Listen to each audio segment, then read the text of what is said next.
Let's learn something really quick. If you got the time, absolutely. And you got the discipline, there's no question about it. I love that. Yeah, that's a great practice to put into your everyday life, you guys. You generally regret the things you don't do, not the things you did do. Let me say it that way. Mic drop.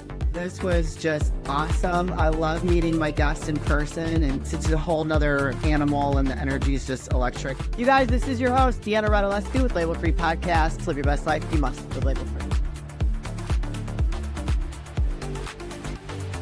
What is good, everyone? This is your host, Deanna Radulescu with Label Free Podcast. To live your best life, you must live label free. As always, bring you incredible guests from all over the world, so sit back, relax, and tune in.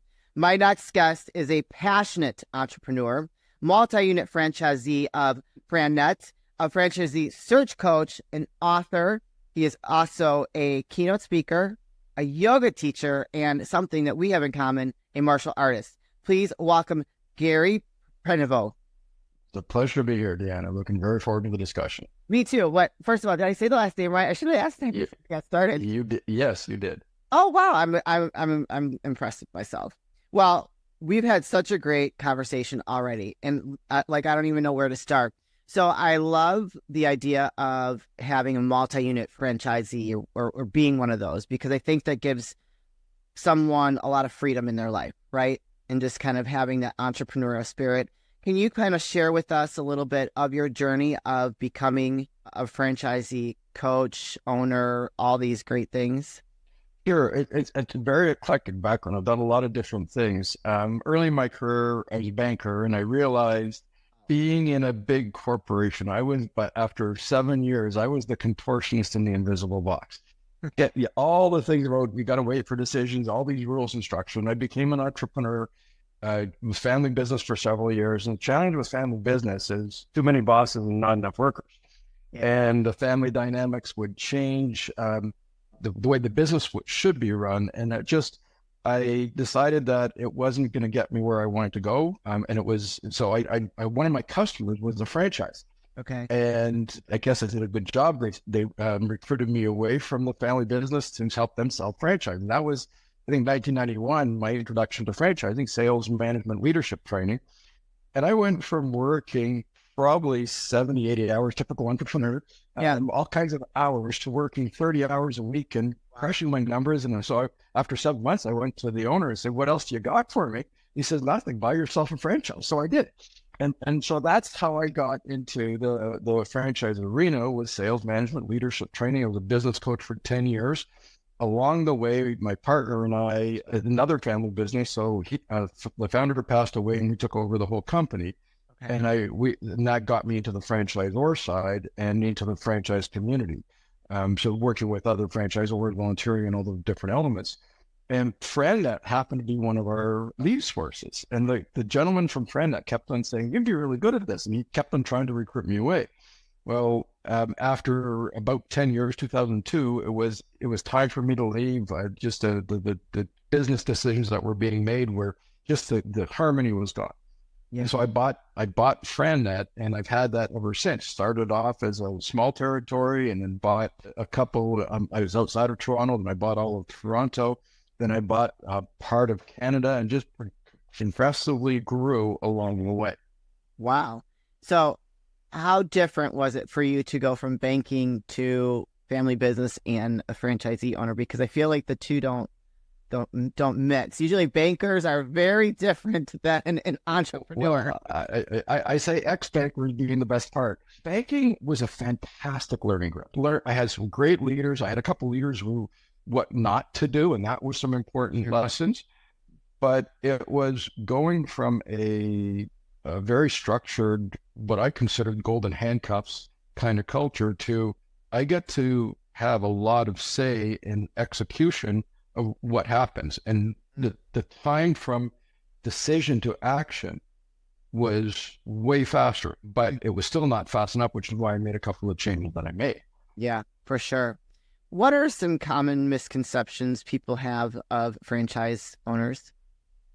Well, I think one of the biggest misconceptions, Deanna, is it's all food and retail. You know, there's in the U.S., there's, depending on which survey you read, 3,400 to 4,000 franchise. Canada, just over 1,000. food and retail is only about 35 to 40%. There's 80 different industries. There's so many different things. And it's not buying yourself a long hours, low paying job. We have many clients who they keep their corporate job and they build multi-unit strategy on the side. So long-term wealth creation. We have other clients. I've done enough with corporate. I really want to drive and grow and scale something, but they don't want to be a counter or cash register business. So there's all kinds of different options. I think that's one of the big misconceptions. Another one is that the brand will bring me customers. I'll buy a franchise and I'll automatically be successful. Right. Brand is important only when the owner can deliver on the expectations of the consumer at or above brand level. Yeah. So that's about running the business. And I think a lot of the work that people need to do when they're looking at business ownership is, what do they bring to the table? What are their skills, their capabilities? Where are their passions for the type of work? Where are their gaps? What does the business need? And where you, in an ideal situation, the core drivers of the business are the core skills that the person has. That's what I help people find that bridge. Yeah. And what is the percentage of success versus failure with a franchise? In the US, 90% of franchisees succeed. It's way over half of non-franchise businesses fail after 5 years. So disproportionate, and it's because the systems, processes, support, I think, and I talk about it in my book, with the interdependence of everybody coming together and sharing ideas and best practices. That's how the brand and the systems are continually evolving. Yeah, for sure.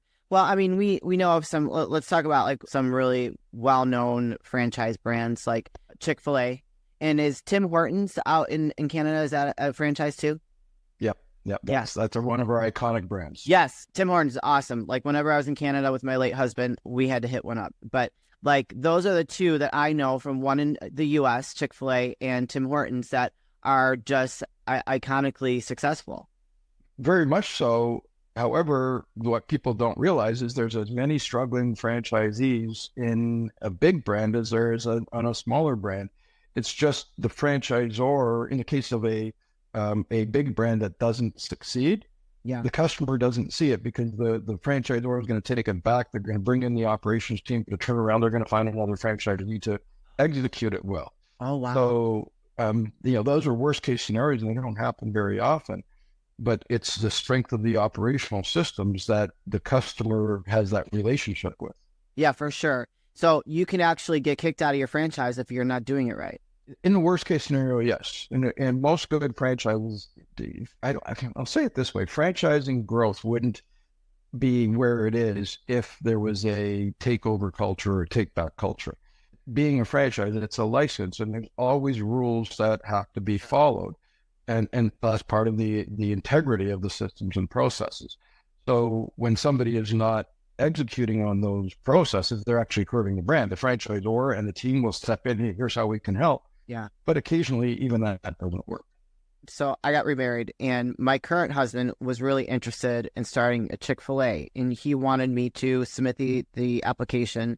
And they have a very rigorous, training process where you have to be there and be in the business as a franchisee owner for, I think it's a whole year, to learn all the processes, from cooking, managing, hiring, everything that goes into it. And I was like, well, that sounds great and everything, but I don't know if I really want to be around cooking 12 hours a day, or whatever it is.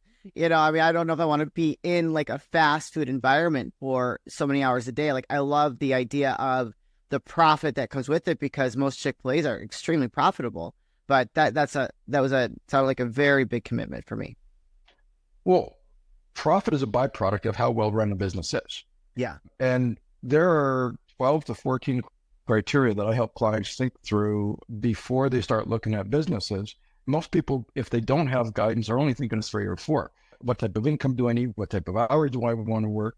Well, what type of customers do you want? What type of staff do you want? There's layers and layers, right? Yeah. And what does it take to lead those people? So there's a lot of different elements. When people are looking at what the right franchise is, they should park the brand element and focus on the role element. What is the role of the owner? What does it take to run the business? And what do I, as an owner, potential owner, bring to the table? Every business owner has three primary resources that have to be brought to bear. How much time, and what is the structure of that weekly time? How much money, what is the capital that's required? And what are the skills, the transferable skills that drive the business that they bring to the table? And when they're looking at skills, what are the things I love to do and I'm good at? What are the things I'm not good at, but want to get good at? What are the things I dislike doing? Because you don't want a business where the core driver are things that you don't like doing. Yeah, for sure. Yeah. I told him, I said, why don't we try to do like one of those cryotherapy med spas? Like, that'd be more of my alley. I love the idea of a franchise. I think that for someone that's interested in becoming an entrepreneur that does not have any experience as an entrepreneur, it's a great roadmap and a great program to set them up for success if they follow the correct format that is presented to them by the franchise. I would agree with, for people who have never been in business all before, franchising is one of the safest and most strategically drawn paths, because you learn a lot about yourself, you learn a lot about the business, and you have support. Now, in a good franchise, not all franchises are created equal. So good franchise, there's strong leadership, there's strong operations, there's enough franchisees and you learn from each other, and they're bubbling up and sharing, constantly learning from each other. So those different elements create that, what I call a time compression strategy. When somebody starts a business from scratch, they have to figure out everything, and it's long trial and error. With a franchise, it compresses the time from purchase to open. So there's a lot less things that somebody's doing, and compress the time from open to break even, because you're only focusing on the critical things and not getting distracted. And then once they've got to break even, now it compresses the next day, which is break even to full stride.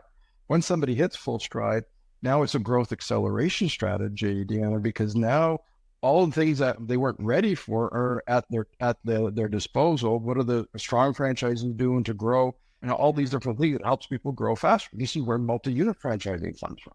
Yeah, no, I love that. Well, let's kind of switch gears and talk about the unstoppable franchisee.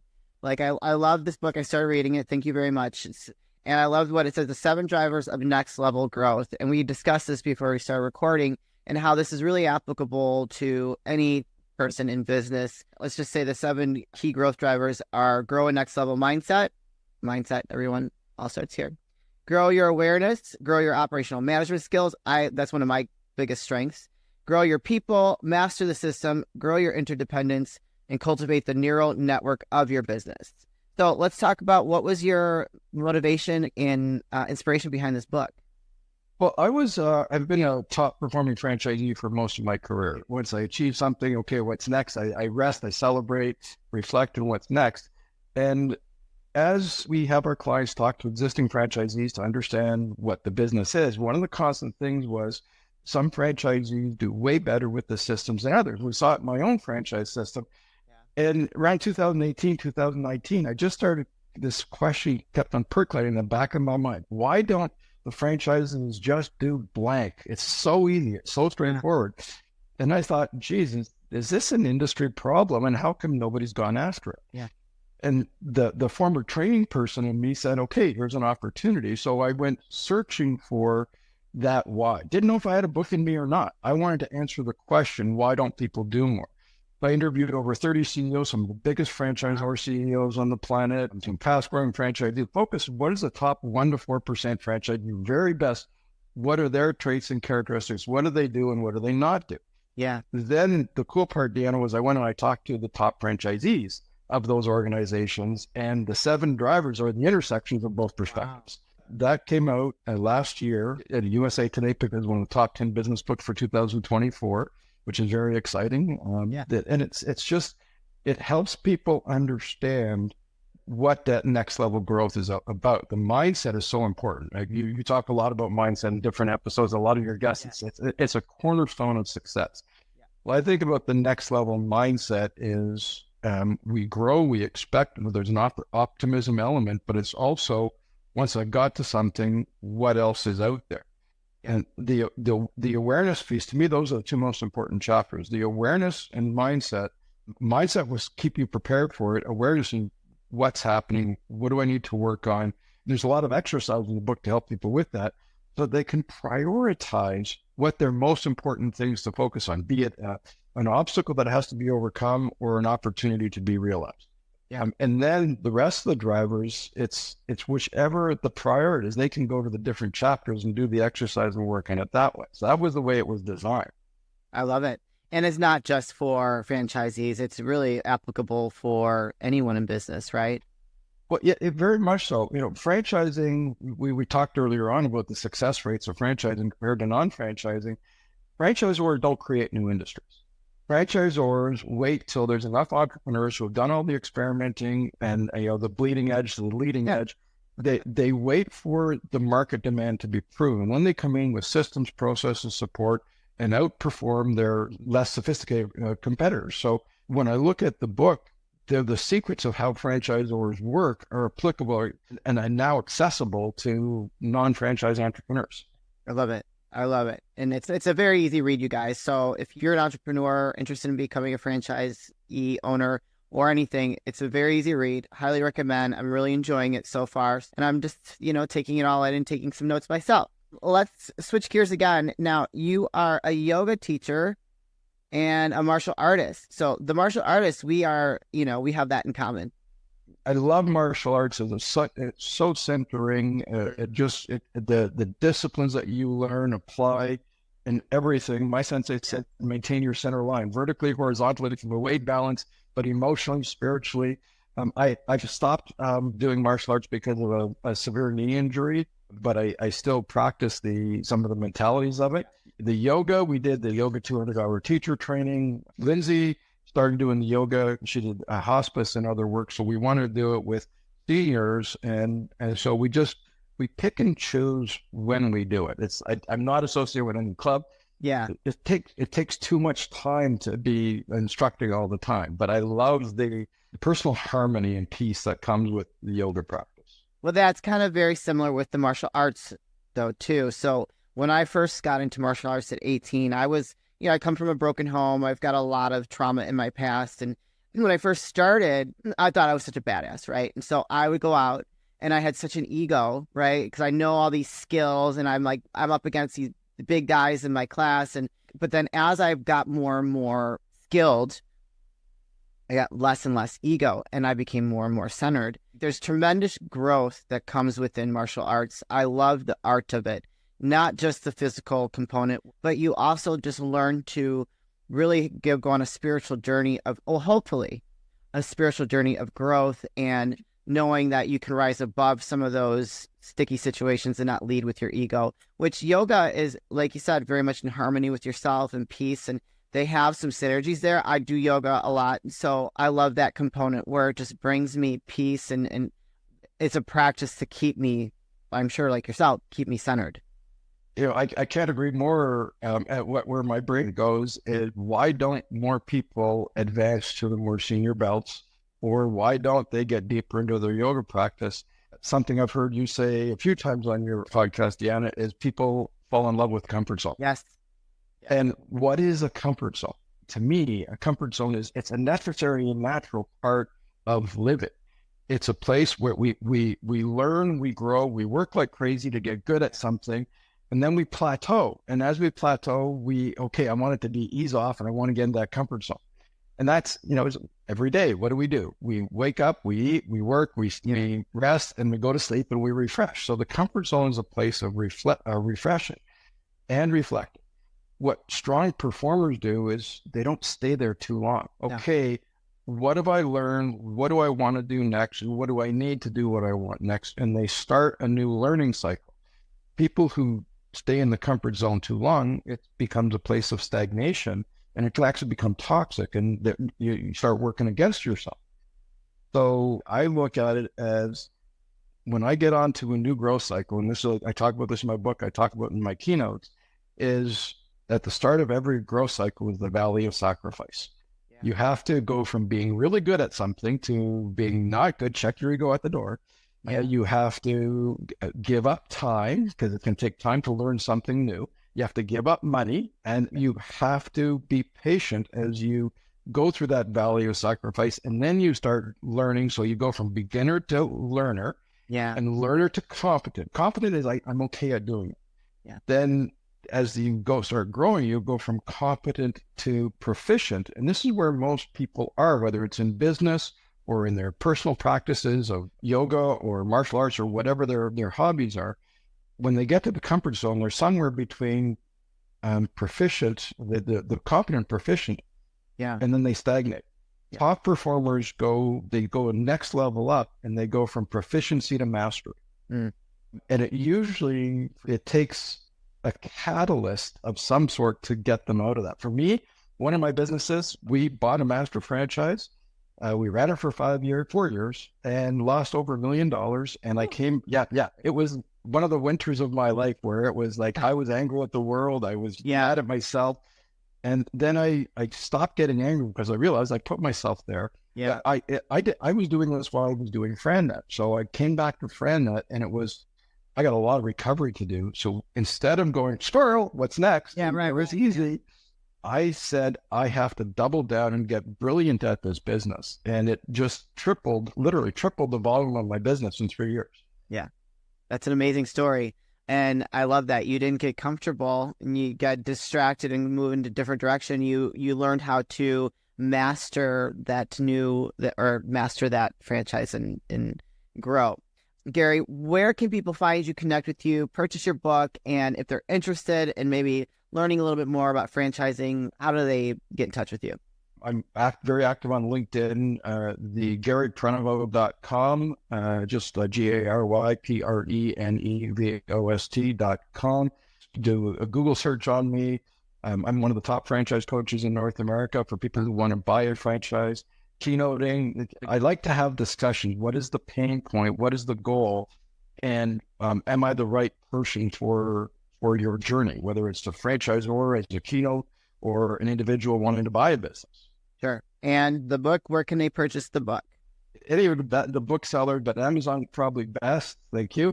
Sometimes Amazon has discounts, like they'll change the price. I don't know how they do their thing, but they just move a lot of products, and I think it's a great platform. Yeah, I hear that. I have a lot of authors on the show, and I hear that about with their books. They go on sale and stuff, which is very cool. Gives people an opportunity to get their book into more hands, right? Gary, this is the part of the show where I like to ask for last words of wisdom or advice. What would you like to leave with us today? I think next level growth is possible and likely for any business owner, any individual. It takes the right amount of mindset, awareness, and the awareness leads to the prioritization of focused action, but then they got to act. Yeah. And I think it can be summed up in these 10 words. Own it, learn from it, do better where you can. Yes. And that applies equally to positive experiences and negative experiences. Completely agree. I love it. Boom. On that note, Gary, thank you for sharing your story, what you do, a little bit like information around franchising, being a keynote, and some of the takeaways with being a yoga teacher and a martial artist, I think are actually great about the mindset, right? And how people get there. And don't fall in love with being comfortable. Step out of that comfort zone. So thank you so much. Excited to see the next level of growth for you with your book and where you're going with your brand. So thank you very much. Thank you. It's been a pleasure. You're welcome. You guys, this is your host, Deanna Radulescu with Label Free Podcast. To live your best life, you must live label free. As always, don't forget to subscribe, follow, rate, review, comment, share, all those good things. And I'll be back soon with more dynamic guests.